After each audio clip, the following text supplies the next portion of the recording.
Okay, this video is about skate parks, local skate parks. We have all the hooligans with, what I realized in this area is when I was younger, back in the 90s, the grunge era, there was skating and everything. That was kind of rare. But now that I'm looking around and look at everything, well, there's people with scooters, skateboards, and they're everywhere, man. They're everywhere. But they don't have a place to go because the only place we have locally is this one.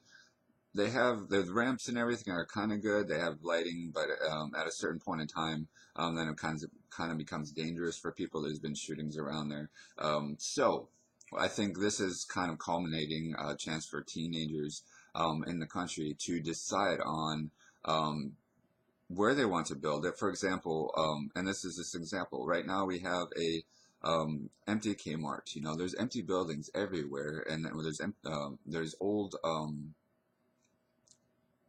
There's old, well, like the shopping centers and everything that are barely used. There's nothing there.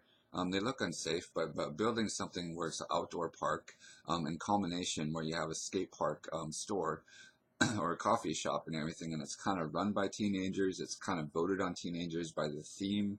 You can add themes to spark the imagination to kind of bring like a steampunk or a graffiti theme or I always thought like if you ever saw the movie Hook, with Rufio and the Lost Boys, kind of that I don't know what you call that, but that kind of feel to it, where you got the basketball, you got the different recreationals, and you kind of vote what goes in there, saying this is a time for us to start listening to the kids and the youth what they want because it brings them to a safe environment.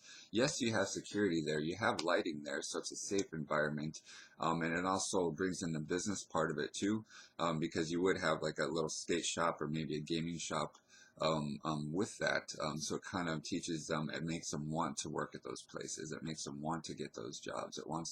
It teaches them the very fundamentals of being in the field of business.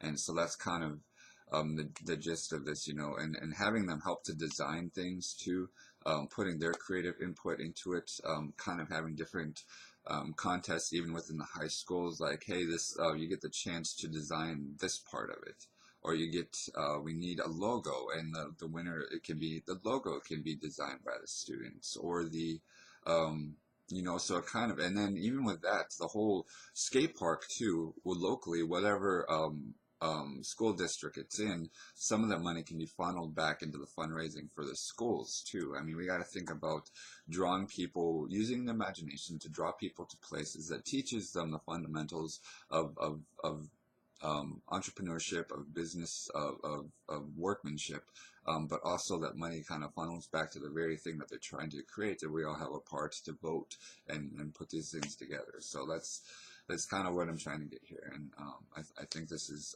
it could go national. I think there's the skate park movement, but also, well, I guess it gets into more too. Like we have the what can you get into more too? Like you have the jungle gyms, or like the wipeouts, the show Wipeout, having those obstacle courses where it's fun and exciting, it's interactive ways, and everything like that. So this is this portion of it. So much love, guys.